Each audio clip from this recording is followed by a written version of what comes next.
female, the female reproductive organ, the female reproductive organ that you already know, that is the carpel. And carpel, as I told you, is also known as the megasporophyll. What carpel is known as? Carpel is known as a megasporophyll.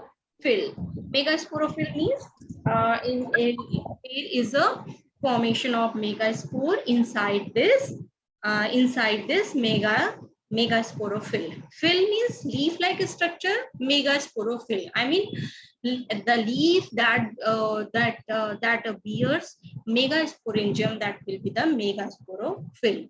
In case of gymnosperm we have studied, वहाँ पे हमने megasporophyll और microsporophyll का formation पढ़ा.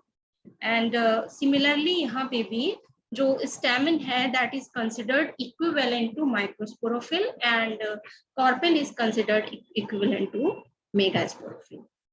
So you can see here the structure of a carpel. Carpel का structure आपको यहाँ पे दिख रहा है कैसा होता है carpel का structure. So there are 3 portions in the carpel.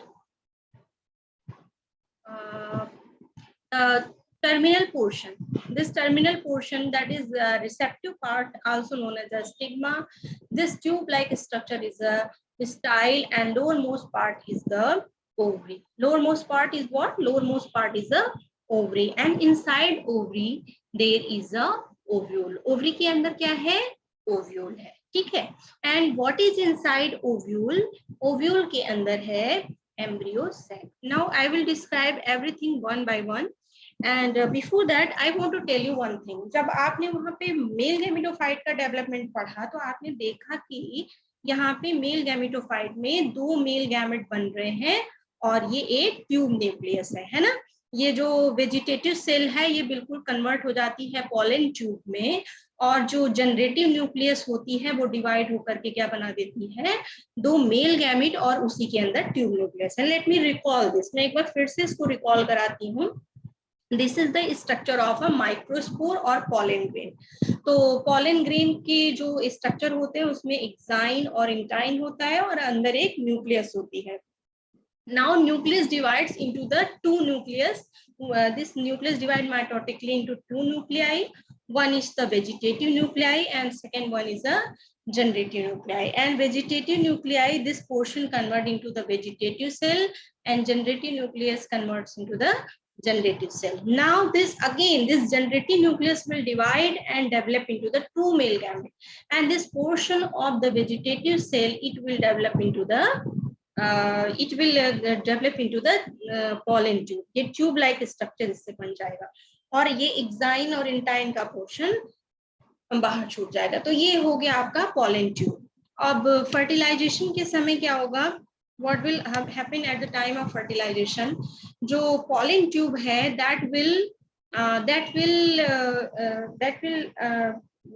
fall on this stigma. वो स्टिग्मा पे फॉल करेगा और वो pollen tube इस स्टाइल से होता हुआ एंटर करेगा, and it will enter inside the ovary, and in ovary it will enter inside the ovule.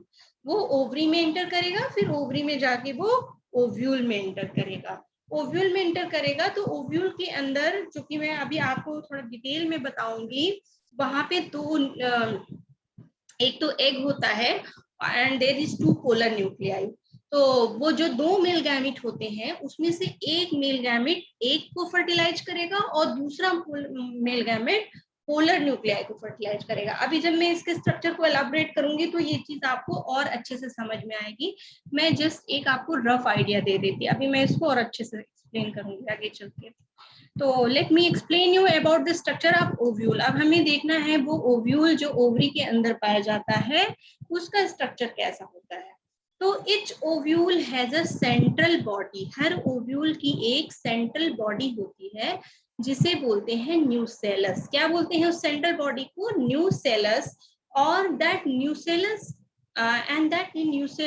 के अलावा उसमें क्या पोर्शन होता है? उसमें एक स्टाक होती है, ठीक है, स्टाक होती है जिसे फ्यूनिकुलस कहते हैं.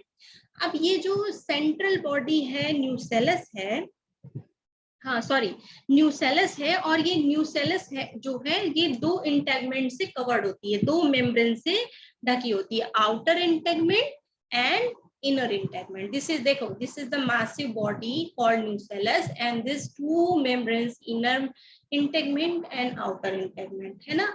और इसके बाद इसमें जो स्टॉक होता है, स्टॉक लाइक स्ट्रक्चर होता है, उसे हम बोलते हैं फ्यूनिकुलस।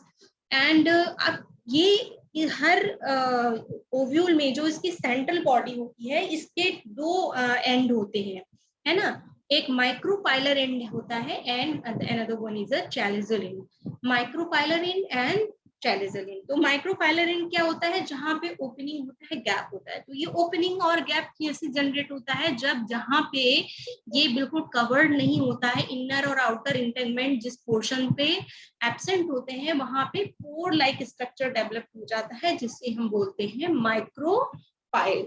और जो माइक्रोपाइल के ठीक पोर्शन का जो पीछे अपोजिट पोर्शन होता है, that is called चैलिजा।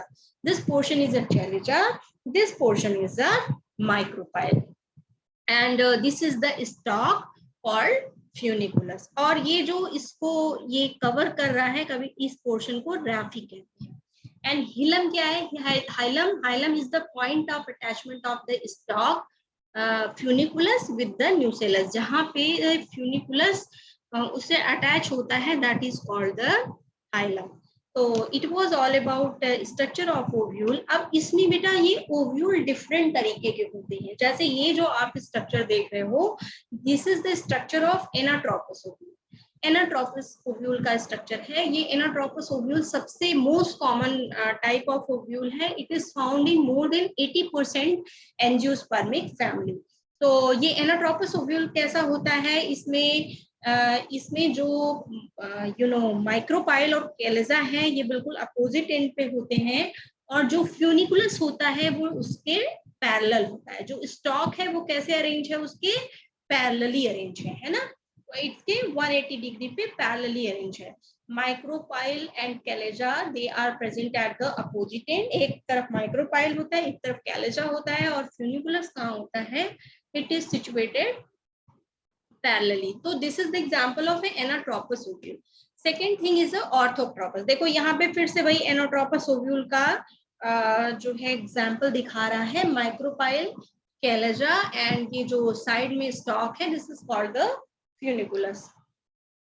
Okay, and this is the orthotropous. This, अब इसमें जो बेसिकली ओव्यूल कितने तरीके के होते हैं, 6 तरीके के होते हैं। Orthotropous, anatropous, Hemy anatropous, campylotropous, amphitropous and सिर्सिनोट्रोपस।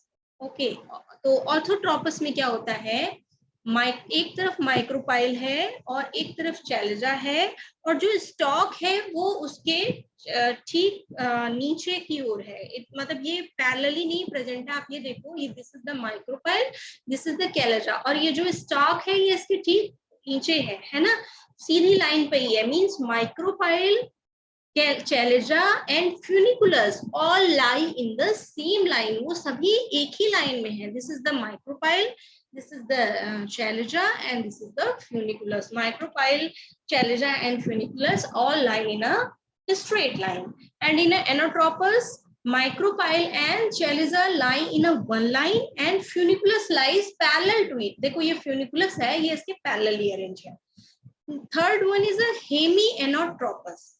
Hemy anatropous क्या है, हेमी मींस हाफ हो गया। इसमें क्या है, देखो इसमें देखो, आप ऐसे भी कह सकते हो कि यहाँ पे फ्यूनिकुलस 180 डिग्री पे के रोटेशन पे प्रेजेंट है, और लेकिन यहाँ पे देखो, यहाँ पे फ्यूनिकुलस सीधा है, यहाँ बिल्कुल 180 डिग्री का रोटेशन है इन दोनों में, तभी तो पैरेलल है।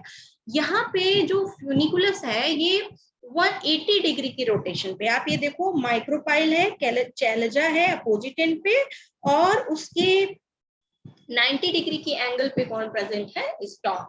And this is known as a hemianatropous ovule. And campylotropus is also like anatropus के और hemianatropus के बीच की सिचुएशन है। इन दोनों के बीच की सिचुएशन है। यहाँ पे आप देखो, यहाँ पे कैसे प्रेजेंट है, एक माइक्रोपाइल है शैलजा है और ये भी रोटेटेड है। तो दैट कैम्पाइलोट्रोपस इन दोनों के बीच की सिचुएशन है, ना ही ये 180 डिग्री है एंड ना ही ये 90 डिग्री है। इसके बाद एम्फीट्रोपस। एम्फीट्रोपस में आप देखो जो माइक्रोपाइल हो गया, शैलजा हो गया, फ्यूनिकुलस 180 डिग्री है, लेकिन साथ ही साथ इसका जो एम्ब्रियो सैक है दैट इज ऑल्सो कर्व्ड। यहाँ पे जो एम्ब्रियो सैक है वो भी कर्व्ड है and it is like horse shoe shaped, that's why it is known as a amphitropous. That's why इसे हम क्या बोलते हैं, we call it amphitropous. After that there is a circinotropous ovule. In the circinotropous ovule जो funiculus होता है वो ovule को पूरा कवर करके एकदम कवरिंग बना लेता है। देखो ये देखो माइक्रोपाइल है, शैलजा है, और फ्यूनिकुलस क्या कर रहा है, पूरा इसको कर्व हो करके पूरा कवर कर देता है। So this is the example of a circinotropous. But among all this type of ovules most common is a anatropous। सबसे कॉमन कौन सा ओव्यूल होता है, that is a anatropous ovule।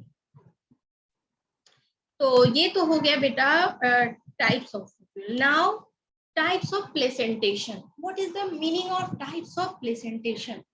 Placentation is the arrangement of ovule inside the ovary. Ovule ovary में किस प्रकार से arrange है उसी को कहते हैं टाइप्स ऑफ प्लेसेंटेशन। जैसे ओव्यूल ओवरी में जिस कहाँ पे अटैच होता है, जिस पॉइंट पे अटैच होता है, that point is called placenta. तो उनका प्लेसेंट, इसी को बोलते हैं प्लेसेंटेशन। ये पॉइंट क्या है जहाँ पे ओव्यूल अटैच है, this point is the placenta, और this arrangement of ovule inside the ovary is called placentation. तो मार्जिनल प्लेसेंटेशन में क्या होता है कि जितने भी ओव्यूल्स होते हैं वो मार्जिन पे, किनारे पे, मार्जिन पे अटैच होते हैं। जैसे आप मटर का जो पॉट देखेंगे उसके अंदर जो सीड है वह सीड ही तो ओव्यूल होता है, क्योंकि ओव्यूल ही फर्टिलाइज होकर सीड में कन्वर्ट हो जाता है। और जो ओवरी है, जो पॉड है, दैट इज द फ्रूट, जो मतलब फ्रूट है उसका pod, that is the ovary, और उसके अंदर का जो सीड है वो ओव्यूल है। तो आप ये देखो उसमें जो जिस तरीके का उसमें अरेंजमेंट है कि एक तरफ ये सारे सीड्स अरेंज है, this kind of placentation is called a marginal placentation. Second one is exile placentation. Exile placentation में क्या है, जो ओवरी है that is divided into the different compartments. आप ये देखो ओवरी डिफरेंट कंपार्टमेंट्स में डिवाइडेड है, एंड नीचे जो इसके सेंटर पे जो इसका एक्सेस सेंटर है, यहाँ पे इस सेंटर कैसा हो गया, थोड़ा सा swollen हो गया, थोड़ा सा फूला हुआ सा है, और उस सेंटर से यहाँ पे सीड्स निकल रहे हैं, ओव्यूल्स।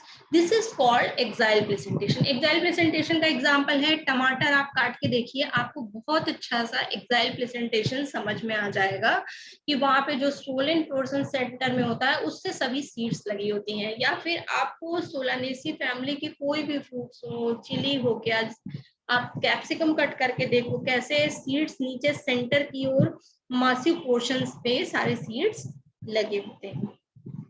इसके बाद पेरिएटल प्लेसेंटेशन। पेरिएटल प्लेसेंटेशन में ovary is not divided into compartment, this is a monocarpel. हाँ, जब ओवरी कई कंपार्टमेंट्स में डिवाइड होती है तो इसे बोलते हैं मल्टी कार्पेलरी, ठीक है, मल्टीलोकुलर। ये क्या है, ये मोनोकार्पेलरी ओवरी है, there is a single carpel, और जो ओव्यूल है वो पेरीफेरी पे ऐसे निकल रहा है, this is called parietal placentation. तो पेरिएटल प्लेसेंटेशन जिसे देखना है, खीरा काटो और आपको बहुत अच्छे से समझ में आएगा कि कैसे पेरीफेरी पे सारे सीड्स ऐसे लगे हुए हैं।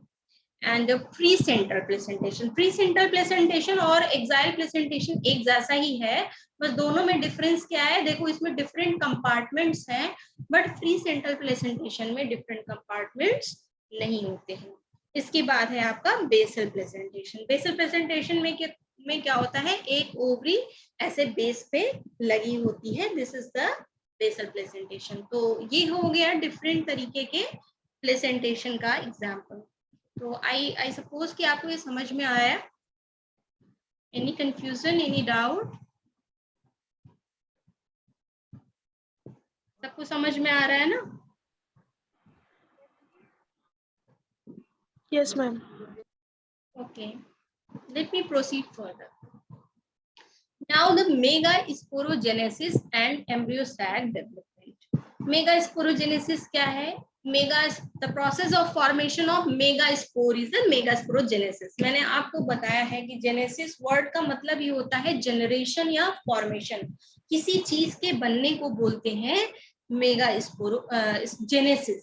तो अगर megasporogenesis means formation of megaspore and microsporogenesis means formation of a microspore. And embryo sac development, और एम्ब्रियो सैक का डेवलपमेंट कैसे होता है. तो आप ये देख लीजिए, ये ओव्यूल के अंदर ही तो मेगास्पोरोजेनेसिस होगा और मेगास्पोर का फॉर्मेशन होगा. तो ये देखिए, ये ओव्यूल प्रीमोर्डियम है और ये प्राइमरी आर्किस्पोरियल सेल है. ये प्राइमरी आर्किस्पोरियल सेल डिवाइड होती है और फिर बनाती है प्राइमरी पेरिएटल सेल और स्पोरोजिनस सेल. देखो, स्पोरोजिनस सेल का मतलब ये है कि ऐसा सेल जो स्पोर्स बनाए. अब ये स्पोरोजिनस सेल डिवाइड होकर के क्या बना देगी? 4 स्पोर्स बना देगी. ठीक है, आप देखो यहाँ पे 1 2 3 4, यहाँ मियोसिस होगा और 4 स्पोर बन जाएंगे.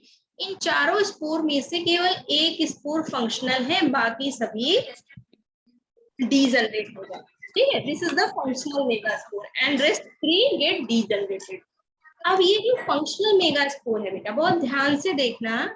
It is the place where we will develop the concept of how development of embryo sac takes place. Embryo sac का development कहाँ होता है? ओव्यूल के अंदर होता है. एंड ओव्यूल क्या है? Ovule is equivalent to megasporangium. Ovule किसकी इक्विवेलेंट है?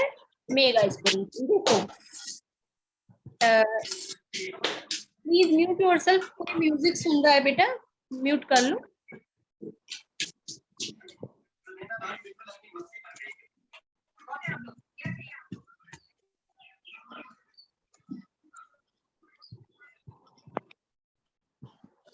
राखी गौतम, इसका राखी गौतम का पता नहीं, हमेशा ही प्रॉब्लम रहता है. I don't know what happens to her. हमेशा ही इसके साथ समस्या. मैम, हाँ बोलो. कोई कुछ बोल रहा था? चलो ठीक है. देखो, मैं क्या आपको बता रही थी, that carpel is equivalent to megasporophyll. और कार्पेल के में क्या है? स्टिग्मा, स्टाइल और ओवरी है. ओवरी के अंदर क्या बनता है? Ovule. And that ovule is equivalent to megasporangium. Ovule किसकी इक्विवेलेंट है? मेगास्पोरेंजियम की इक्विवेलेंट है. और ओव्यूल के अंदर क्या बनेगा? Megaspore. And that megaspore will develop into the female gametophyte. और उस फीमेल गैमेटोफाइट का दूसरा नाम क्या है? Embryo sac. तो you see, this is the megasporangium और इसके अंदर ये मेगास्पोरोजेनेसिस हो रही है. This is the megasporangium. इसके अंदर जो है मेगा स्पोरोजेनेसिस हो रही है. मेगास्पोरोजेनेसिस कैसे हो रही है? मेगास्पोर का फॉर्मेशन किससे हो रहा है? Primary archesporial cell. Primary archesporial cell will divide into the primary parietal cell and sporogenous cell. Now this sporogenous cell will make the 4 megaspore, and out of that 4 only 1 remain functional and rest 3 degenerate. Now this functional is, अब इस functional megaspore में क्या होगा? इसके अंदर जो nucleus है ये माइटोटिकली पहले 1 से 2 बनेगा. देखो, एक 1 पोल पे चला गया, एक दूसरे पोल पे. अब ये जो सिंगल न्यूक्लियस है ये फिर डिवाइड होगा 1 से 2, 1 से 2. अब ये 2 फिर डिवाइड होंगे 2 से 4, 2 से 4. माइटोसिस डिवीजन यहाँ सिंपल हो रहा है क्योंकि मियोसिस इससे पहले यहाँ पे हो गया है जब मेगास्पोर बन रहा था. अब जो एम्ब्रियो सैक के डेवलपमेंट में जो डिवीजन हो रहा है that is the mitosis. And अब इस 4 न्यूक्लियस में से एक न्यूक्लियस सेंटर की ओर जाएंगे. ठीक है, तो जो पोल पे केवल 3 बचेगा. ठीक है, तो ये जो एक यहाँ से सेंटर पे आएगा और एक यहाँ से सेंटर पे आएगा. That's why these are called polar nuclei. This 2 nuclei are called polar nuclei क्योंकि ये पोल से आते हैं सेंटर में. और ये दोनों पोलर न्यूक्लियाई फ्यूज होकर के क्या बना देते हैं? Secondary nucleus. क्या बनाते हैं दोनों फ्यूज करके? Secondary nucleus. अब देखो अब यहाँ पे 3 न्यूक्लियाई जो कि चैलेजल एंड पे होते हैं वो कन्वर्ट हो जाते हैं एंटीपोडल सेल्स में। किसमें कन्वर्ट हो जाते हैं? एंटीपोडल सेल्स में। और 3 न्यूक्लियस जो कोई कुछ कह रहा है क्या? और 3 न्यूक्लियस जो माइक्रोपाइलर एंड पे होते हैं उसमें से एक एग में कन्वर्ट हो जाता है, बाकी 2 सिनर्जिड्स में। तो this is the structure of embryo sac. Embryo sac में टोटल कितने सेल हो गए? 7। 1 2 3 4 5 6 and 7. 3 cells at the chalazial end convert into the antipodal cells. 3 cells at the micropylar end, one becomes egg and next surrounding जो इसको centre में होता है और जो लेटरल सेल्स होती हैं ये किनारे पे, ये दोनों किस में कन्वर्ट हो जाती हैं? ये कन्वर्ट हो जाती हैं सिनर्जिड।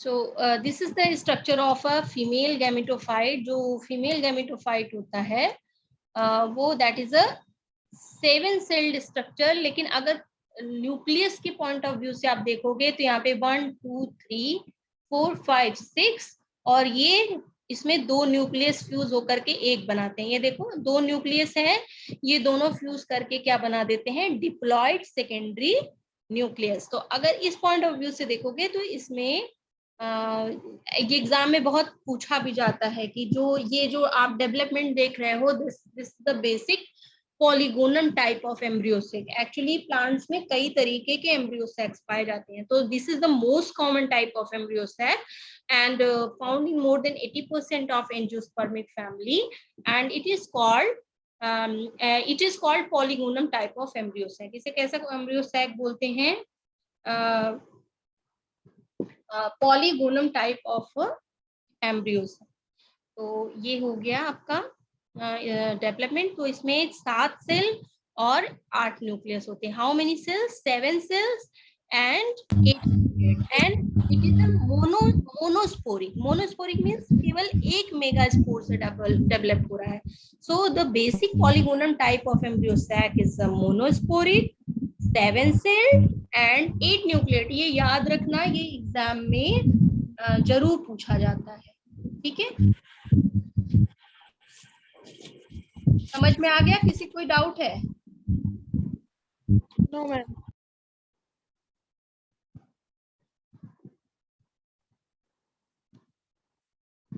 वही सेम चीज जो मैंने आपको वहां पे समझाई उसी का ये थोड़ा कलरफुल डायग्राम है। ये मेगास्पोर है। ये मेगास्पोर का न्यूक्लियस 1 से 2 में डिवाइड हुआ, 2 से 4, 4 से 8। और ये देखो सेंटर में ये 2 किनारे वाले सिनर्जिड्स बन गए, सेंटर में एग हो गई। ये दोनों क्या हो गए?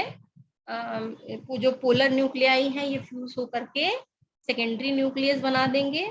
और ये 3 एंटीपोडल्स हैं, ये देखो। ठीक है, तो ये सिनर्जिड्स में ऐसे फिंगर लाइक स्ट्रक्चर होता है जिसे बोलते हैं फिलीफॉर्म एपेरेटस। टेलिजल एंड पे एंटीपोडल्स होते हैं, माइक्रोपाइलर एंड पे एग एपेरेटस होता है। तो आज के लिए इतना ही बेटा।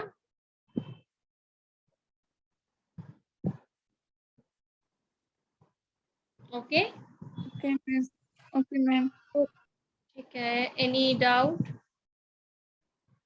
No ma'am. बहुत कम लोग ज्वाइन कर रहे हो क्लास में, देख रही हूँ।